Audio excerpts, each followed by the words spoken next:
the most exciting days in my professional life, at least. And yes, it is. And I would like to talk, and I think your question about financing should be addressed after my talk too. So I will leave it for later.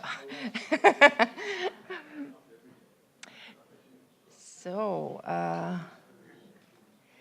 since September 5, 1991, the 26th of Elul, 5751 by the Jewish calendar, the restored gate of the new synagogue, once the largest and most beautiful synagogue in Berlin, again displays in gold Hebrew lettering the inscription it bore at its dedication in 1866.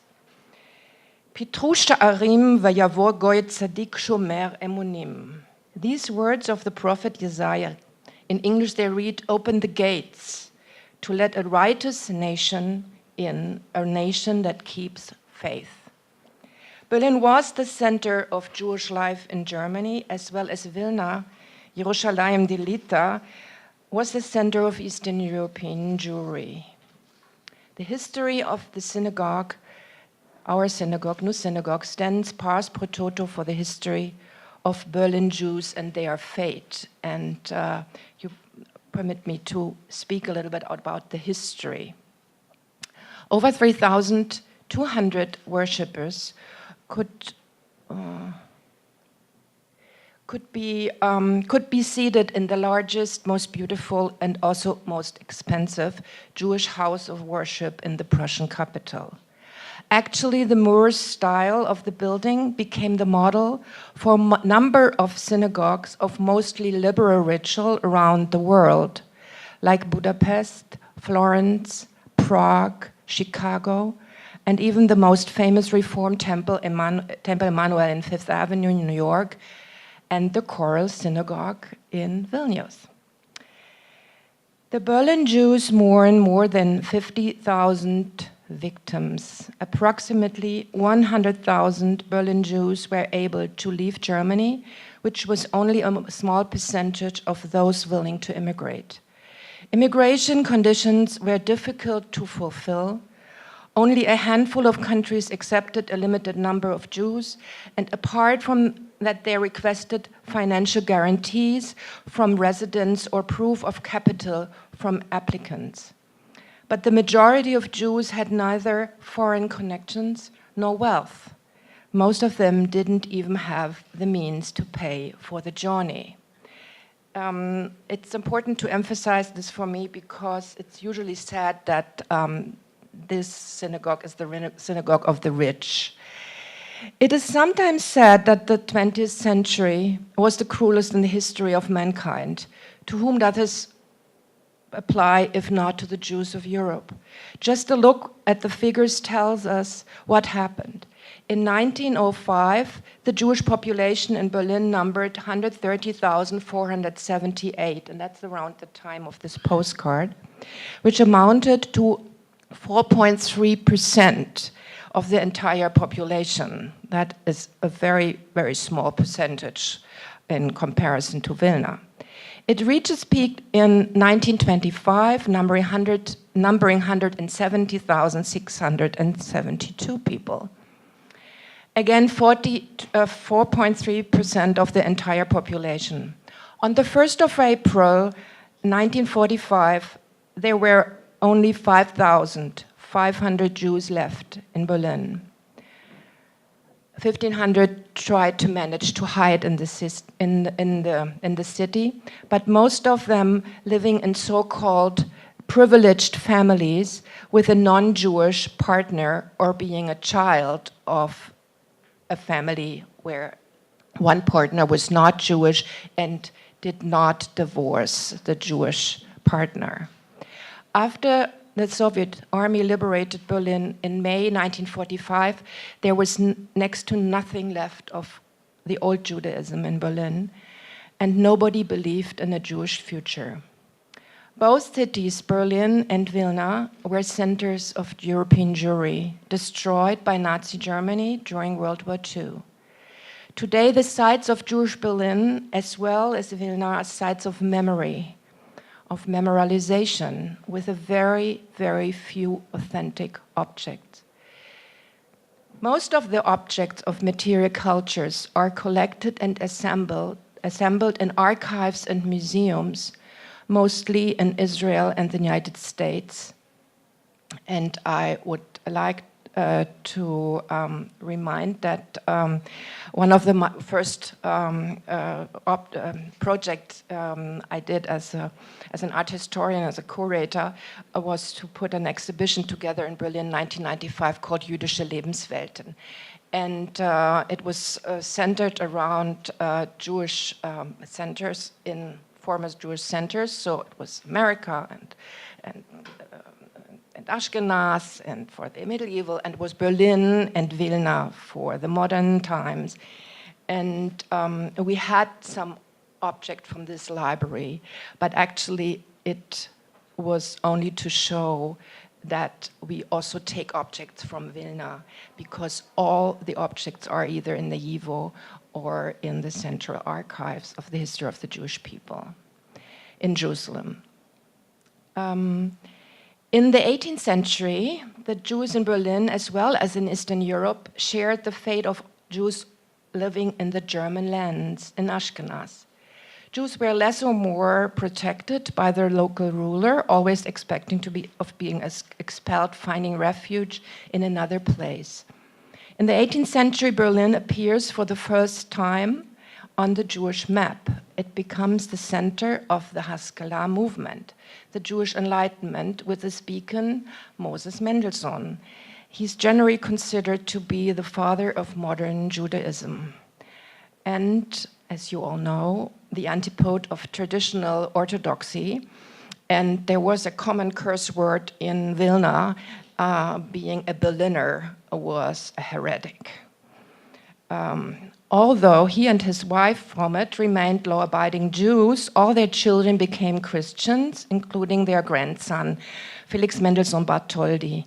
Like them, almost all members of this rather small Jewish community in Berlin were lost to the surrounding society by converting to Christianity, only to be reminded after 1933 that some of them were, according to the racial laws of the Nazis, Jews, because their ancestors were Jewish.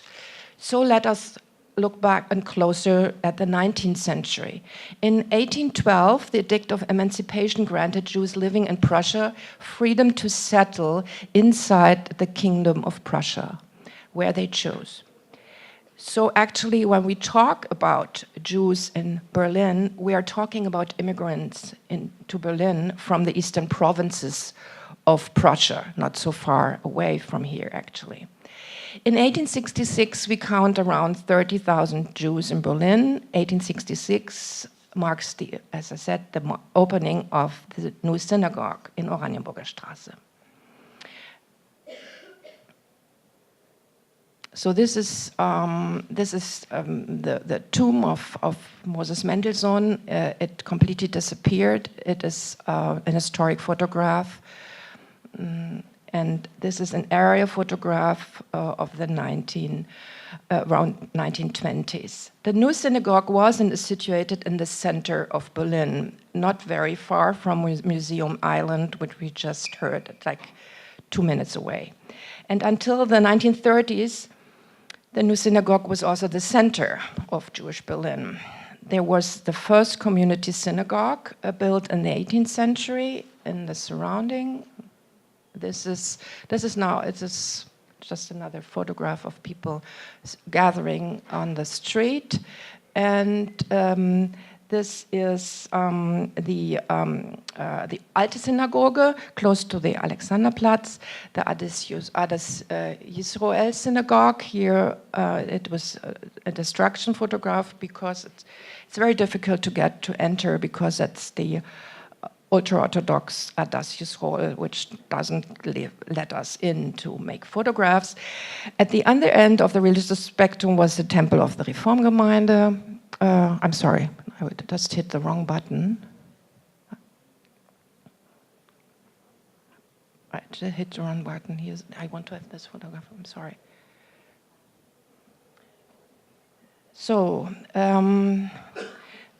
this was the temple of the Reformgemeinde. This whole area is now a major reconstruction site with very, very high cost the building, apartment buildings. And this, oh, again, I'm really sorry that I hit the wrong thing.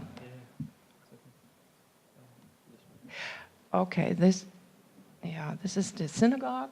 And this was the Institute of Jewish Science, Hochschule für die Wissenschaft des Judentums, and the Orthodox Rabbinical Seminary, also known under the name of Israel Hildesheimer.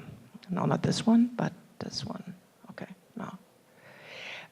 They were all situated. They were all situated or built within a radius of 10 minutes, walking distance from the imposing new synagogue with its liberal ritual. Most of these institutions came into being in the 20th century and were models for institutions of higher learning today, like the Hebrew University in Jerusalem, the Jewish Theological Seminary in New York, or the Hebrew Union College. The Scheunenviertel barn section that housed many Eastern European Jewish immigrants was also in the vicinity. The old people's home that belonged to the community was situated in the Große Hamburger, close to the cemetery where I just showed you the picture of Moses Mendelssohn's tomb. The first administrational building was situated next to the synagogue, as in 1933, the Jewish Museum opened 1 week before Hitler came to power because they quarreled so long over the contact of the Jewish Museum. It becomes clear, and you can see it. It's a cultural Zionist program. You have David in the middle, and you have the prophet Jeremiah dreaming. It's a big Lesser Uri, and on the left you see a great painting by Jakob Steinhardt of 1913. That's the only surviving painting we have today. Berlin was and is a very large city. In 1900, it had 2.7 million inhabitants. It was the 4th largest city in the world and had the 5th largest Jewish population. The city experienced a tremendous upturn in economic activity in the Kaiserzeit. This went hand in hand with an extraordinary cultural development linked to material wealth that had been unknown until then. And the German Jews found their place in this country, and the German Jews in its capital, not undisputed, but it seemed permanently. There, the Berlin Jews had the feeling that they had been accorded equal rights, but as a matter of fact, this was not the case. Jews were, for the most part, excluded from public office, professorship, and officers' careers. A social advancement was only possible through education and wealth, and not through the military and civil service careers that were so very much respected in Prussia. I think I suppose the development was similar in Vilna and towards the end of the 19th century. This is why young Jews thronged into schools of higher education and universities to become lawyers, physicians, and journalists. Berlin Jews achieved their most important successes in commerce and in the free professions. For many, the advancement from outsider to bourgeoisie became reality in the second half of the century. The German Kaiserreich was on a whole a good era for the German Jews, especially in Berlin, which became the capital of the new German Reich in 1871. Berlin was a very attractive city in every respect. The Jewish population developed, new synagogues were built. One we have seen the ruin today in Fasanenstraße, but the cultural and administrative center remained around the new synagogue in the center of Berlin. Of course, an active religious life prevailed in Berlin as early as the middle of the 19th century. At the time, there was only one synagogue, the Alte Synagogue, that was soon proved to be too small. This is how, towards the end of the 1850s, the new synagogues, an important and magnificent new synagogue building, came to be built.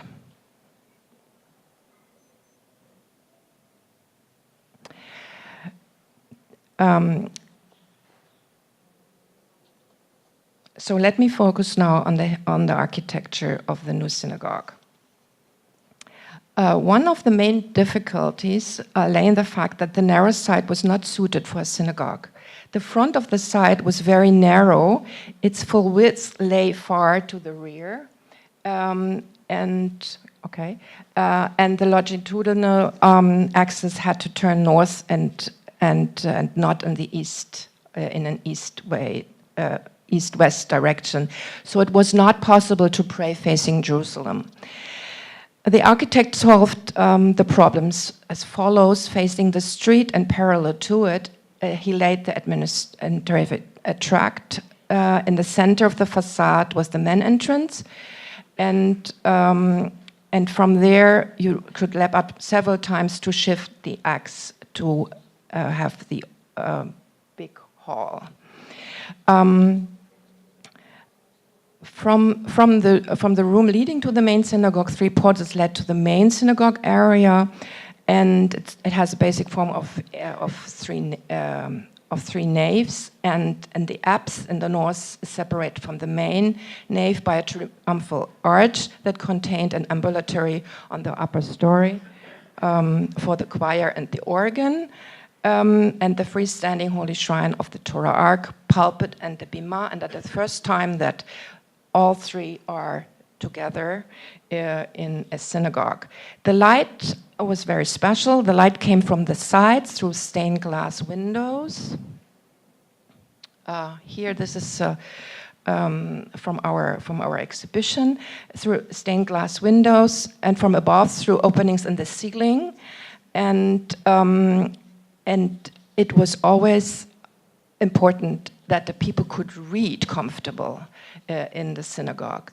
The gas lighting was located in the double windows you see here, which constantly provided fresh air using a system that was new at the time. At the opening, the choir sang the Boruch Habo and Mautovu, accompanied by the organ, which considerably disagreed by the Orthodox members of the community, and brass instrument was conducted by Louis Lewandowski, and his music also played an important role in the choral synagogue. The new building was received overall with enthusiasm. The new house of worship is the pride of the Jewish community, says the National Zeitung. But even more, it is an ornament to the city, one of the most remarkable creations of modern architecture in the Moorish style, and one of the most distinguished construction project. A fairy tale building that leads us into the fantastic wonder of a modern Alhambra with all the thousand-fold magic of the Moorish style.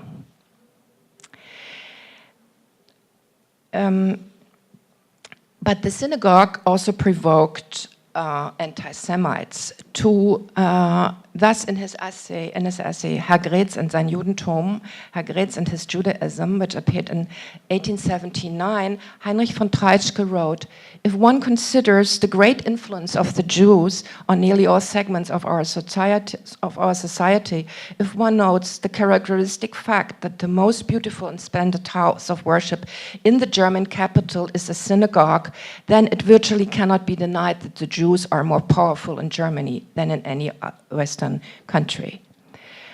While Treitschke made anti-Semitic statements, Paul de Lagarde, another anti-Semite, said, through the style of their synagogue, the Jews emphasize their alien nature every day in the most obvious manner. Though they wish nevertheless to enjoy equality with the Germans, what does it mean to claim a right to the honorary title of a German while building your most holy sites in the Moorish style, so that no one can forget that you are a Semite, an Asian, a foreigner? And this is a very, very close and very similar to the right wing today claiming that the Islam has no place in Germany. Most visitors were impressed, like Lewis Carroll, the author of Alice in Wonderland, and he said the building was perfectly novel to me and most interesting. The building is most gorgeous.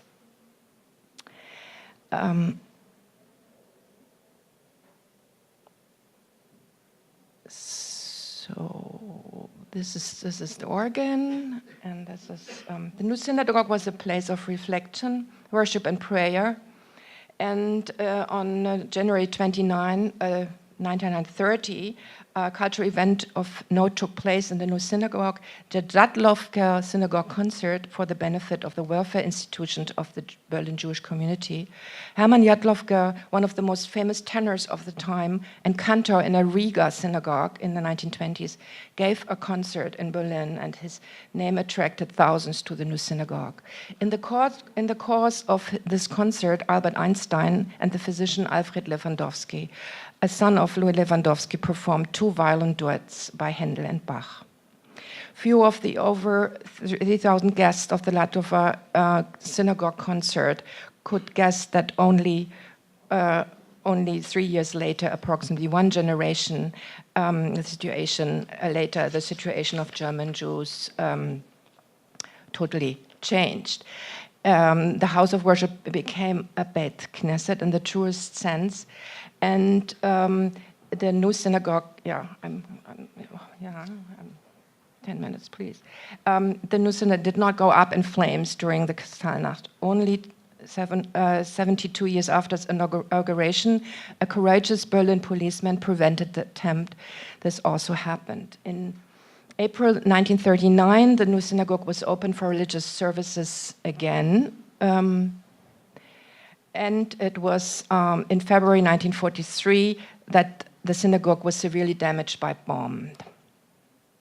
In that time, most of the Jews were already deported, and when the Red Army liberated, only a tiny fraction was still here. And it's very clear that in this situation, the Berlin Jewish community could not worry about the synagogue that had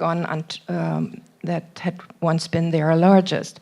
Public interest, too, did not seem great. This was compounded by political developments in Europe, especially in Berlin. The Berlin Jewish community split in 1952 in the course of the Cold War, and Oranienburger Straße was in the eastern part of the city, which was a blessing. The eastern Berlin Jewish community was constantly shrinking and was not itself equal to its legacy. The new synagogue main hall was demolished in the summer of 1958. A protocol from 1958, signed by the representatives, says at the end, the front part of the house of worship will be preserved for continuing commemoration as a reminder for all times. After the main prayer hall was demolished, only the parts of the building that were situated on the street were still left standing, a memorial for Jewish life in Berlin, a memorial to the Shoah.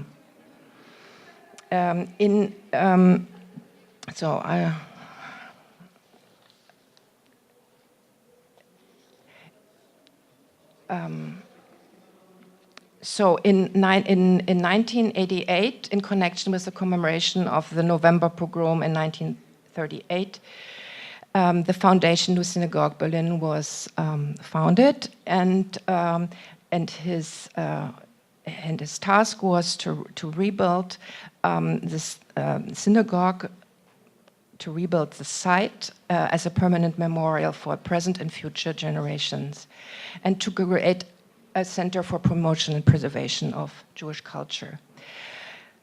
But before the building could even be entered, the rubbish had to be taken away, and the damaged body of the building was felt to be a memorial. The architectural aspect had taken a back seat to the historical. On the one hand, there were those who believed that the building should be restored to its original form in its entirety. On the other hand, there was the view that any intrusion would be a sacrilege, that the ruins should remain untouched as a monument. Both positions proved to be untenable. The decision was to restore the building as evidence of both phases of history, to make the history of the building and its builders perceptible through a visible contrast between magnificent architecture and its violent destruction. This concept becomes especially clear in the interior. Here you see the building before. Now you see the staircase here before this restoration, and here after the restoration. No attempt to recreate unknown parts. Instead, they are indirectly marked as losses through their replacement by modern designs. The Great Dome represents an exception. In this respect, it has been reconstructed according to drawings and photographs, since it did and still does act as a symbol. In 1990, the final segment of the dome was installed, and here. And the chairman of the Jewish community, Heinz Galinski, said, the Centrum Judaicum Foundation has set its goal to the transformation of this symbolic site back into a Jewish site. What we seek is not an attempt at restoration. The past cannot be undone, and those who were murdered cannot be brought back to life. We simply want to return a spiritual character to sites once dedicated to the spirit and bring Judaism back to the places where Judaism once dwelt. An archive, a document center, a library, and a museum will facilitate exits to history. And a small synagogue will make possible a transition to the future with a shimmer of hope. So this is the synagogue in the third floor. It's a small synagogue. When the Centrum Judaicum opened in May 1995, no one would have thought that since then nearly 2.4 million visitors have seen the museum and the exhibitions, Jewish and non-Jewish alike. There's still the question, should the synagogue be reconstructed for now? This is the structure outside, which shows the facade between inside and outside, where the place had once began, the transparent structures protecting the inner facade from the elements and allow history to come alive. This protective structure can be removed someday. And I would like to show you, oh, again, I'm sorry, I did this. I'm 2 minutes. 2 minutes. Yes, 2 minutes, I'm sorry.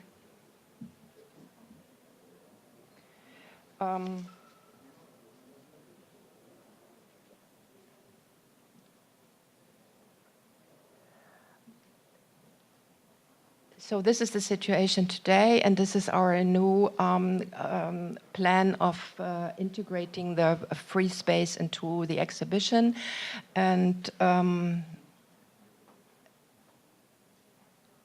yes, this, and okay, so that's it. Sorry.